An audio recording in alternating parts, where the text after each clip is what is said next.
The afternoon sun poured over the quiet streets of Oak Ridge Heights, Indiana, draping the neighborhood in a warm golden light. It was the kind of summer day that reminded folks of simpler times, where the breeze carried the scent of fresh-cut grass and children's laughter echoed between driveways. Out in front of a modest one-story home with a neatly kept lawn and a proud old oak tree, 11-year-old Emily Parker stood behind a lemonade stand she'd built herself, her eyes shining with excitement and purpose. She had painted the sign late the night before, careful with every letter Emily's famous lemonade.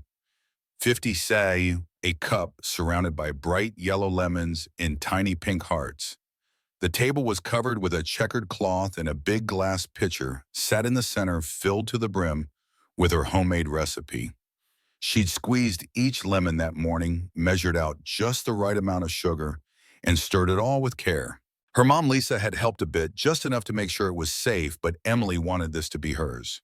It was how she planned to raise enough money to join her class on a special trip to the Indianapolis Zoo. As she stood there brushing a curl from her cheek, a soft breeze rolled through, carrying the sweet citrus scent down the street. A few neighbors waved as they passed, and before long, Mrs. Jenkins from next door strolled over, pressing 2 quarters into Emily's hand with a smile. "This is delicious, sweetheart," she said after her first sip. "You'll sell out before dinner." "Thank you, ma'am." Emily beamed, her heart lifting with pride. Bit by bit, the tip jar began to fill, small bills, a few coins, all adding up. She was already halfway to her first $10. Across the street, some kids were playing basketball, stealing curious glances at her stand. One boy jogged over, holding out $1. "I'll take 2 cups," he grinned. Emily poured carefully, trying to look professional. "Coming right up," she said. The sun climbed higher, her cheeks flushed pink from the heat, and her mother soon came outside with a wide-brimmed hat. "You're doing great, honey," Lisa said, placing the hat gently on her daughter's head. "I'm proud of you." "Thanks, Mom," Emily replied. "I think I'm getting better at this." But just as she handed a cup to her next customer, a low, rumbling sound began to drift through the air. It started as a soft vibration, then grew louder, closer, heavier. Emily squinted down the road. Around the corner, chrome glinting in the sun, came a group of motorcycles. 8 of them, engines growling, riders dressed in black leather and dark helmets. They rolled to a stop right in front of her stand. And in that moment, the quiet little street held its breath. The sound came first, low and steady, like distant thunder rolling in over cornfields. Emily paused, one hand still on the pitcher, as the vibrations reached the soles of her sneakers. Her eyes narrowed against the sun as she tried to make sense of it. Then around the bend in the quiet Oak Ridge Heights neighborhood, they appeared 8 motorcycles, their chrome frames gleaming and their engines roaring in synchronized rhythm. They weren't just passing through. The riders slowed as they neared Emily's lemonade stand, then rolled to a stop one by one right in front of her little table. The noise faded as each bike cut its engine, but in its place came a sudden silence, heavy and uncertain. The group looked intimidating, to say the least. They were dressed in black leather jackets, adorned with patches and symbols Emily didn't recognize. Their helmets were dark faces, hidden like shadows dropped into the middle of a sunny suburban street. Across the road, the basketball game stopped. Mrs. Jenkins peeked nervously through her curtains. Even Lisa stepped forward from the porch, her arms folded protectively, watching closely. Emily stood frozen behind the stand, gripping the table's edge. Her mouth went dry. Then the biggest rider swung his leg over his motorcycle and removed his helmet. He was tall, broad-shouldered, with a thick gray beard and eyes that, though tired-looking, didn't seem cruel. He took a few steps forward, boots thudding softly on the pavement, and looked at Emily's sign. "So," he said, voice deep and gravelly, "this where I find the best lemonade in town." Emily hesitated, heart pounding, then nodded. "Yes, sir. It's 50 cents a cup." The man's face cracked into a warm grin as he reached into his jacket and pulled out a crumpled dollar bill. "Then I'll take 2." He placed the bill on the counter with a gentle touch. Slowly, Emily reached for it and began pouring 2 cups, her hands trembling just slightly. She handed one to him, her eyes flicking toward her mom. He took a sip, long and slow, then gave a satisfied nod. That hits the spot, he said. Not bad, kid. Not bad at all. Behind him, the rest of the bikers began to remove their helmets. A few had tattoos snaking up their necks or arms. Some had long braids or beards, and their jackets were adorned with names Sherry Bones, Tank Ranger, each stitched into worn patches. One by one, they climbed off their bikes, forming a small, curious crowd around the lemonade stand. Sherry, a tall woman with long silver-streaked braids and a commanding presence, stepped forward next. She glanced down at the stand and smiled. "I'll take 10 cups for the crew," she said, placing a $5 bill on the table. "And keep the change." Emily blinked. 10, she stammered. "Okay, just a second." She scrambled to grab more paper cups from the box beside her, filling them one after the other, hands moving fast. As she worked, the tension in the air slowly began to lift. One of the bikers let out a low whistle. "Kids got hustle," he said, chuckling. "Did you really make this yourself?" asked another, his accent thick and southern. Emily nodded, finally letting a small smile slip through. "Yes, sir. My mom helped with the lemons, but the recipe's mine." He handed her a 20, 2 cups, and a tip for talent. Laughter rolled through the group like an unexpected breeze, easing the last of the neighborhood's unease. The bikers began sipping lemonade, clinking their cups like they were toasting something sacred. They swapped stories, cracked jokes, and waved to the neighbors who still watched from porches and windows. For the first time since they arrived, Emily let her shoulders relax. She wasn't afraid anymore. These folks, though rough on the outside, were showing her nothing but kindness. One of the younger riders, barely out of his teens, crouched down beside the stand. "So what's the lemonade for?" he asked, his tone gentle. "You saving up for something special?" Emily hesitated, then said softly, "It's for a school trip to the Indianapolis Zoo. I need $50. That simple confession lit a spark among the bikers. Sherry turned to the group. "Well, we can't just leave her hanging, can we?"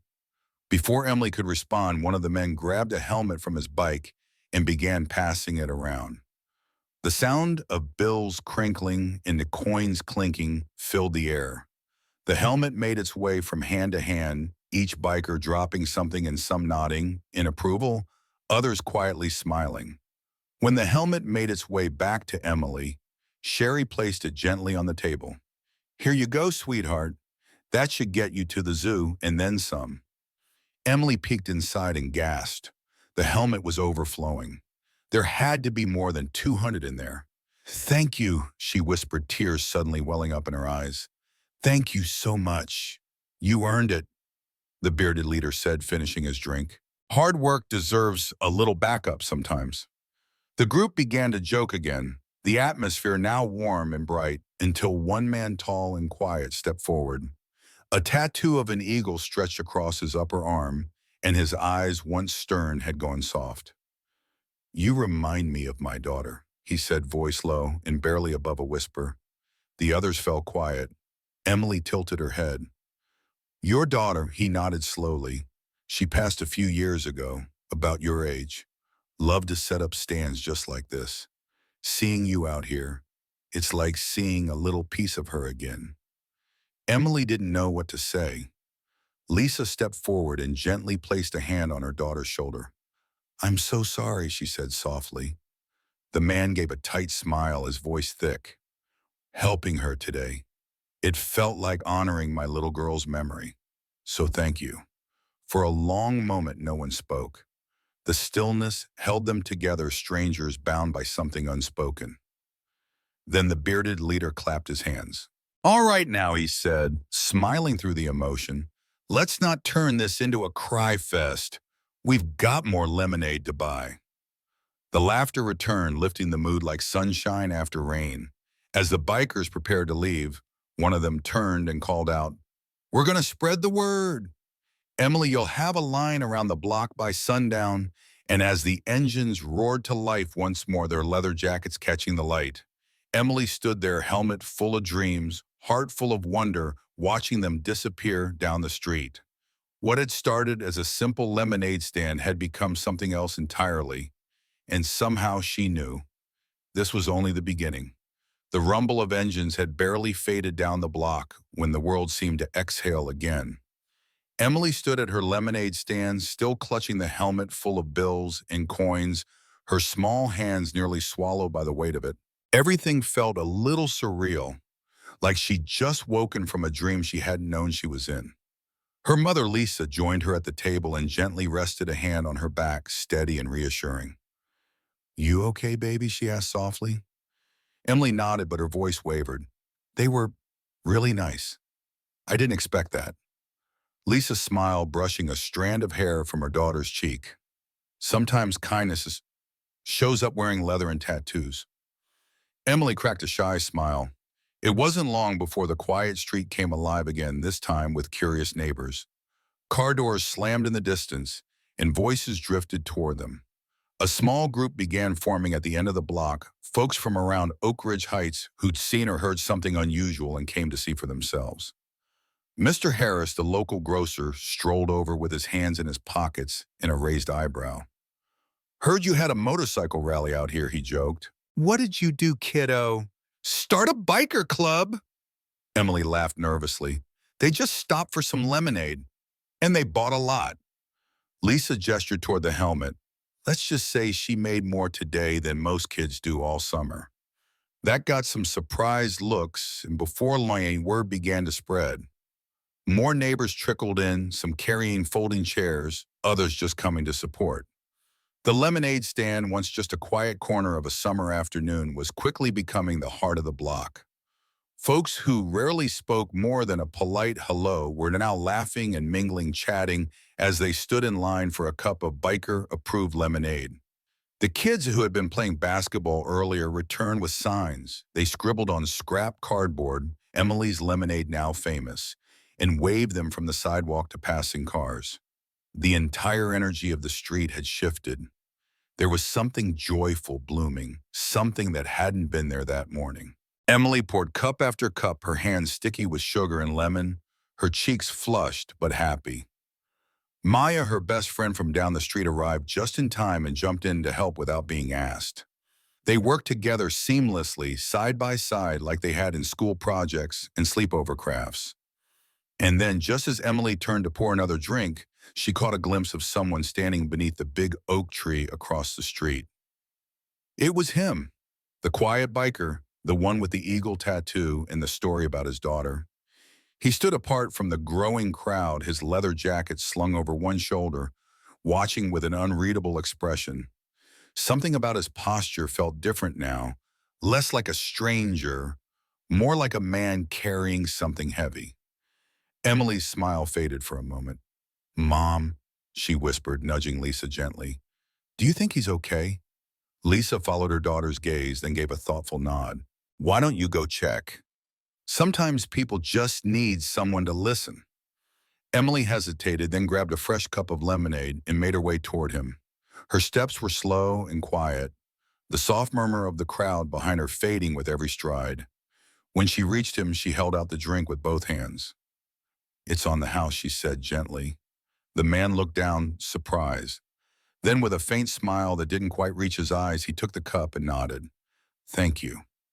They stood in silence for a moment. Emily looked down at her sneakers, unsure of what to say. Then she asked almost in a whisper, "What was her name, your daughter?" He was quiet for a long breath. "Then Amelia. Everyone called her Mia." Emily glanced over at her best friend back at the stand. "My best friend's name is Mia," she said softly. The man chuckled, a quiet, sorrowful sound. "She used to sell cookies and lemonade too. Every Saturday. Said she was going to open her own bakery one day." He took another sip and stared into the cup. "She never got the chance." Emily's throat tightened. She didn't know what it meant to lose a child, couldn't imagine what that kind of pain would feel like. But she could feel the weight in his voice, the way the memory both warmed and wounded him. She looked up at him and said, "Do you think maybe helping me today? It was kind of like helping her?" His eyes met hers, softer now, glistening just a little. He nodded slowly. "Yeah," he said, "I think it was."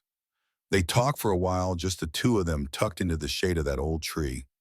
He told her his name, Doug, and shared bits and pieces about Amelia, how she had a wild imagination, how she used to tie ribbons on every cookie bag she sold, how she dreamed bigger than most adults he knew.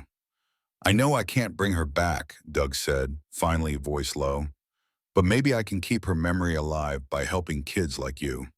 That's what we bikers try to do. We show up. We help where we can, even if folks don't expect us to. Emily felt a deep warmth spread through her chest. Thank you, she said, her voice quiet, for helping me. Doug placed a hand gently on her shoulder. Keep chasing those dreams, Emily. You've got a good heart. Don't ever let it go. He walked back toward the rest of the biker crew who had returned by then, drawn by the growing buzz and the smell of sugar and sunshine.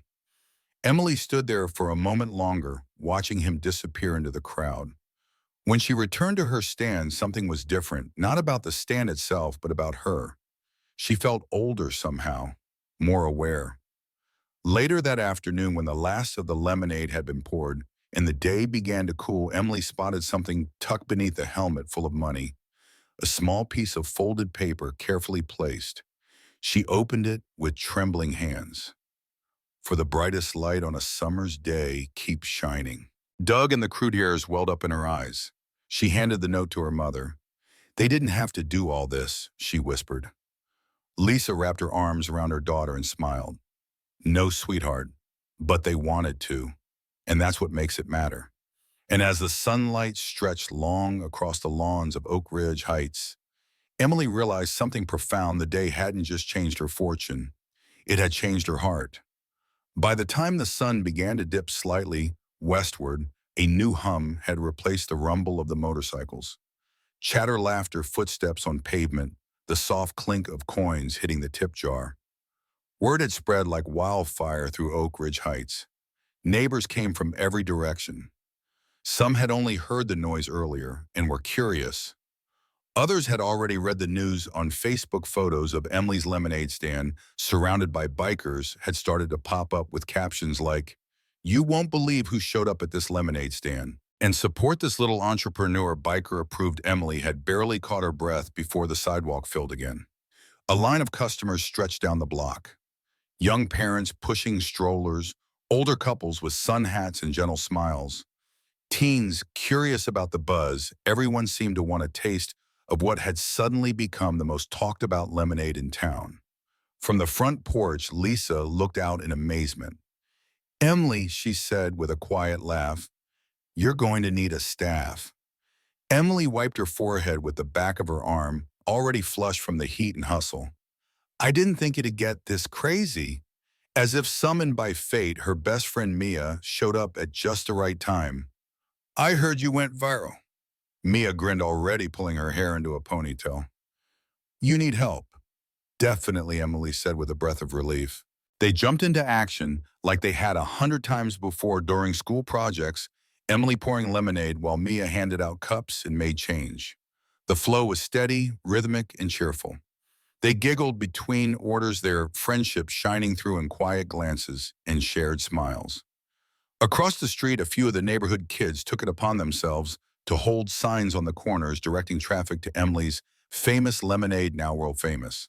Someone even brought a small Bluetooth speaker and played soft country music, giving the whole scene a festive down-home feel.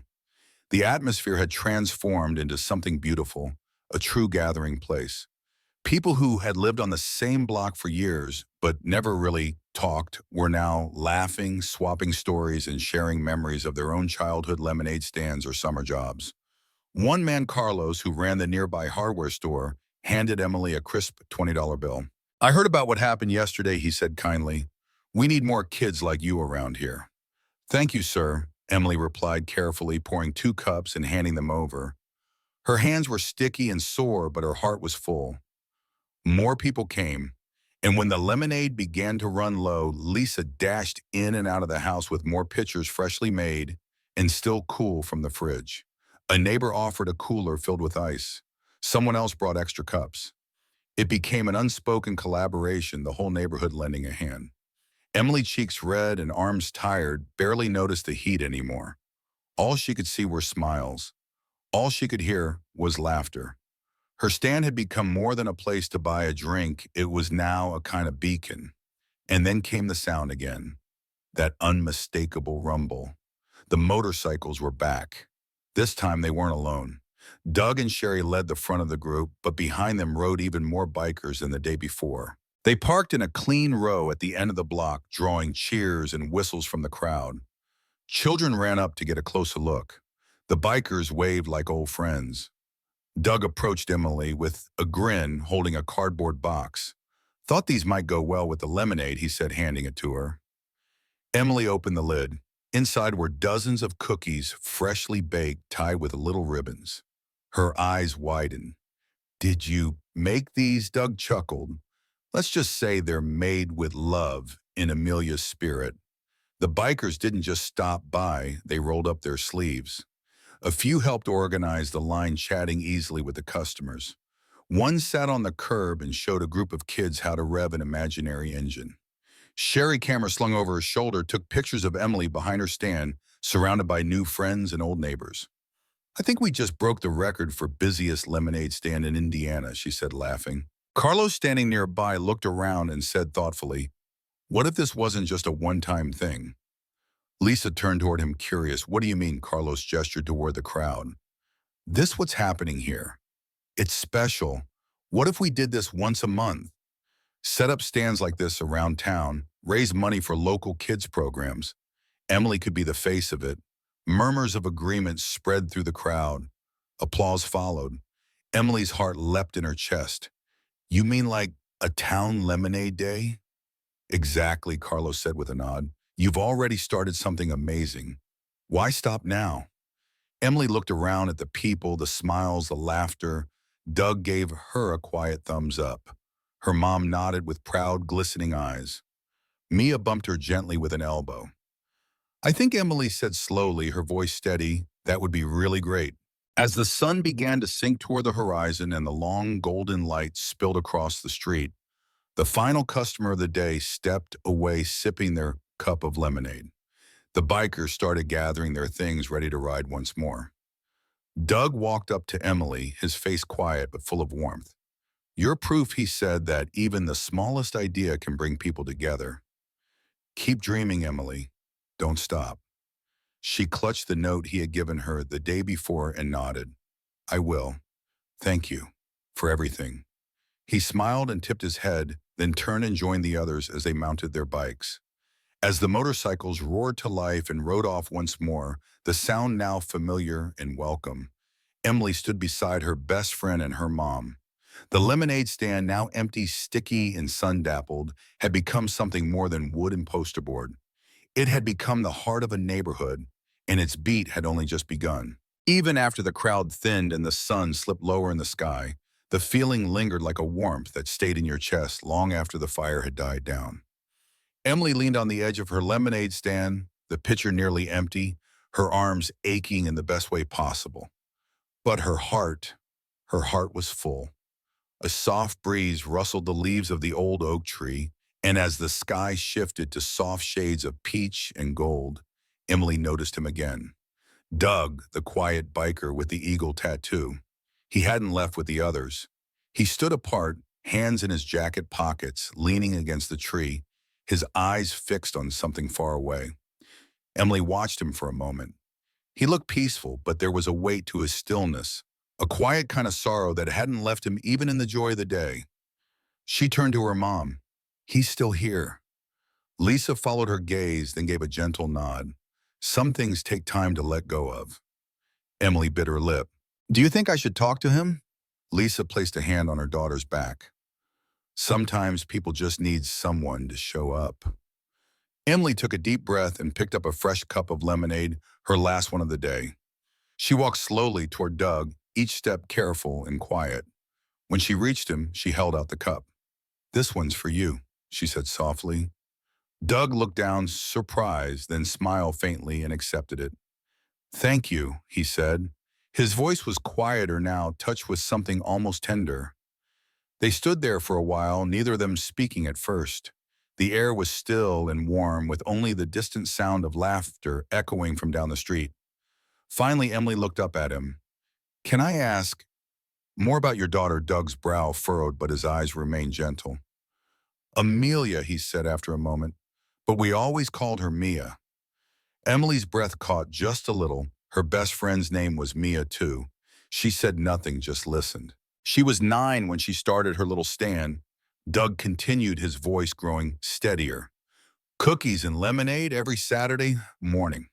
She'd wear this ridiculous apron, had little sunflowers all over it, and insisted we call her the Lemonade Queen. He let out a soft laugh that cracked at the edges. She said she was going to open a bakery one day. Sell everything with sprinkles on top. Emily smiled gently. She sounds like she was amazing. She was, Doug said, staring into the middle distance. Smart, sassy, and kind to everybody. She had this way of making people feel seen even when they weren't sure they wanted to be. He paused for a moment, collecting his thoughts. We lost her 3 years ago. It was sudden. One of those things you never see coming and you never really recover from. I'm so sorry, Emily whispered. Doug nodded slowly. Thank you. They stood in silence again, the cup of lemonade still cradled in his hands. Emily finally spoke. I don't think people ever really go away. I think when you remember them and when you do kind things because of them, they're still around. In a way. Doug turned to look at her. His eyes were red-rimmed, but his smile was real. You remind me of her, not just because of the lemonade, but because of your heart. Emily looked down, feeling the weight of his words settle gently on her shoulders. I'm glad you stayed today. So am I, he said. Being here helping out, it brought something back. For the first time in a long time, I didn't just feel like I was remembering her.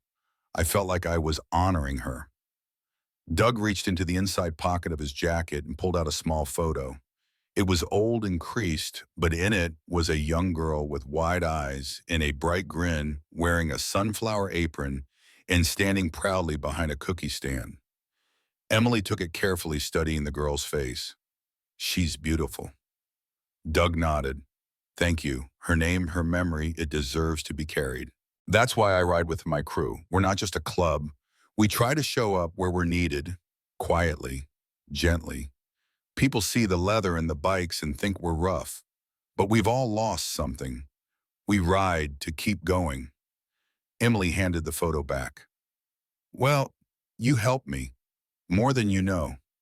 Doug put the picture away and gave her a look full of quiet pride. Keep shining, Emily. Whatever happens next, don't lose that light. It's rare, and it matters. A few minutes later, he joined the other bikers at the end of the block. They stood together, their motorcycles lined up like horses at rest, watching the last golden rays stretch across the pavement. Back at the stand, Lisa wrapped an arm around her daughter's shoulders. You okay? She asked. Emily nodded. I think so. It's just, he really loved her. I could feel it. He still does. Lisa said, and today he got to show that love by helping you. Emily glanced down at the helmet still filled with bills and coins, more than she could have dreamed. But today wasn't just about the money. It was about connection, about the way someone's story could reach out and hold yours in the quietest, most unexpected ways. And as the last light of day slipped below the rooftops, Emily knew something had changed, not just for Doug, but for her too. What started as a simple plan to earn enough for a school trip had become something far more meaningful. It had become a tribute, a bridge between lives, a legacy of lemonade and memory still unfolding. By the next morning, the sleepy neighborhood of Oak Ridge Heights had been swept into something extraordinary. Emily was up early, hair still tousled from sleep, her sneakers barely tied before she peeked outside. What she saw made her pause. A line of cars already stretched down the street. People stood beside folding chairs and coolers, some holding small signs, others just chatting with neighbors like it was a summer block party. Emily rubbed her eyes to be sure it was real, and then she heard it, someone laughing, another person calling out, "That's the stand." That's her photos had made their way to every local Facebook group, complete with captions like, "Support this amazing little entrepreneur," and "Best lemonade in Indiana biker approved." The bikers had kept their word, spreading the story far and wide. Even folks from neighboring towns had started showing up just to get a taste and to meet the girl who had captured so many hearts with a pitcher of lemonade and a whole lot of kindness. Lisa, looking out the front door in disbelief, chuckled. Sweetheart, you're going to need an assembly line. Emily laughed too, but her eyes were wide with surprise. I didn't think it would get this big. Before she could say more, Mia came bounding up the porch steps with a backpack full of supplies. You're famous, she grinned. Let's get to work. And so the two girls got started side by side, moving faster and more joyfully than ever. Lisa shuffled in and out of the kitchen, mixing up new pitchers, while the girls handed out cup after cup. The smell of lemons and sugar filled the air. It was hot, sure, but no one seemed to mind. Not the kids playing on the lawn, not the elderly couple that had driven in from 2 towns over, not even the teenagers taking selfies with the handmade lemonade sign. Everyone wanted to be part of it. More neighbors showed up with offers to help, extra ice plastic cups, umbrellas for shade. The kids from the basketball court came back with fresh signs and started waving them at the nearest intersection, calling out to passing drivers like carnival barkers. And then once again came the sound Emily had come to recognize, the rumble of motorcycle engines. This time there were even more of them. Doug and Sherry were leading the group again, but now they were joined by at least a dozen others. They rode in like a well-rehearsed parade and parked their bikes neatly in front of the stand. As they dismounted, people clapped and cheered. Kids ran up to looking at the bikes. The entire block buzzed with excitement.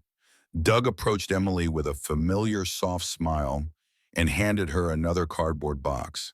These just came out of the oven this morning, he said. Thought your lemonade could use some company. Inside were more cookies, sugar dusted and carefully wrapped with ribbon. Emily grinned from ear to ear. You didn't have to, she began. Doug cut her off with a wink. I wanted to. The bikers didn't just bring cookies, they brought joy. They chatted with customers, helped organize the line, and even posed for pictures. One biker juggled lemons to entertain a group of wide-eyed children. Sherry, always with her camera, snapped candid photos of people laughing and connecting, capturing something rare and beautiful. The stand, once just a wooden table with a handwritten sign, had become the heart of a neighborhood movement. Later in the afternoon, Carlos, the hardware store owner, approached the group with an idea. You know, he said thoughtfully, this doesn't have to be a one-time thing. We could make it bigger. Imagine lemonade stands like this all over town, one Saturday a month. Raise money for kids' programs, school trips, supplies, summer camps. Lisa tilted her head. A community-wide lemonade day. Exactly, Carlos replied. Emily could be the inspiration behind it. She already is. The idea sparked something in everyone. Neighbors nodded in agreement. Parents shared ideas. Some even offered to help organize. The applause that followed wasn't loud or showy. It was warm and full of genuine hope. Emily looked around at the smiling faces, the children giggling on the grass, the grown-ups shaking hands and sharing stories. Her heart felt like it might burst. You really think people would do that? She asked quietly. Doug stepped beside her. Look around, he said. They already are. As the sun dipped low, once again casting long golden rays over the familiar streets, the last customer of the day took their cup with a thank you and a smile. The bikers began to gather, readying their motorcycles, still chatting with kids, and taking one last look at the scene they'd helped create. Doug approached Emily one final time, his expression thoughtful. You started this with a little table and a big heart, he said. That's more powerful than you know. Emily clutched the note he'd given her the day before, the one that said, for the brightest light on a summer's day, keep shining. She nodded, her voice soft but clear. Thank you for believing in me. Doug leaned down and said, keep dreaming, Emily. And when the world tells you it's too small to matter, show them your lemonade stand. He turned, joined the others, and with one final wave, the bikers rode off again. Engines roaring but hearts quiet. Emily stood next to Mia and her mom, looking at what was left of the day. Empty pitchers, cookie crumbs, lemon slices wilting in the sun, and 100 memories already etched into her young heart. She had started with a goal to earn enough for a field trip. She had ended up creating something far more lasting, a movement powered by kindness, carried on the backs of strangers, and lit by a little girl's unwavering hope. And in that fading summer light, it was clear this was no longer just about lemonade. It was about what happens when a community decides to show up. As the sun slipped below the rooftops of Oak Ridge Heights, the world slowed down. The crowds were gone. The stand had been folded and packed away, and the hum of voices and motorcycles had faded into a quiet that felt peaceful, not empty. Emily sat on the front steps of her house, her hands wrapped around a cool glass of lemonade, the last from the final batch. Her mother, Lisa, joined her with her own cup, and for a long moment, neither of them said a word. The evening breeze carried the scent of cut grass and sugar, soft and familiar. So Lisa said at last, a smile tugging at the corner of her mouth, "How does it feel to have run the most successful lemonade stand Oak Ridge Heights has ever seen?" Emily looked out over the street where strangers had become friends, where laughter had replaced silence. She let out a quiet breath. "It feels amazing," she said. "But not just because of the money. I didn't know something this small could bring so many people together." Lisa nodded, her eyes thoughtful. "That's the power of kindness, baby. When you offer something simple with love, it opens the door for others to do the same." Beside them, the biker's helmet still sat near the porch swing, overflowing with bills and change far more than Emily needed for the school trip. She reached for it, then looked at her mom. "Do you think we could donate some of this, maybe help other kids go on trips or get school supplies?" Lisa's voice softened, full of pride. "I think that's a beautiful idea." Emily thought of Doug, of Amelia, of the note that still lived tucked inside her dresser drawer. "Keep shining." She thought of the people who came not just for lemonade, but for a reminder that the world is still full of good. "I want other kids to feel like I did this week," she said quietly, "like anything is possible." Lisa wrapped an arm around her shoulders. "Then I think you're already on your way." And as the stars began to blink to life in the deepening sky, Emily leaned against her mother and closed her eyes, her heart steady, her purpose clear. Sometimes it's not the grand gestures that move the world, but the quiet ones. A child with a folding table, a group of bikers with weathered hearts, a neighborhood deciding to come together. What started with 50-cent lemonade became a bridge between generations, between grief and healing, between hope and community. In a world that can feel divided, we're reminded that the smallest kindness can ripple far beyond what we imagine. All it takes is one person to show up with sincerity, with love, and the rest often follows. If this story stirred something in you, maybe a memory, or just a bit of hope, I'd love to hear about it. Feel free to share your thoughts or a story of your own in the comments. And if you'd like more quiet, meaningful stories like this, ones that speak to the heart, not just the headlines, please consider following along. You're always welcome here.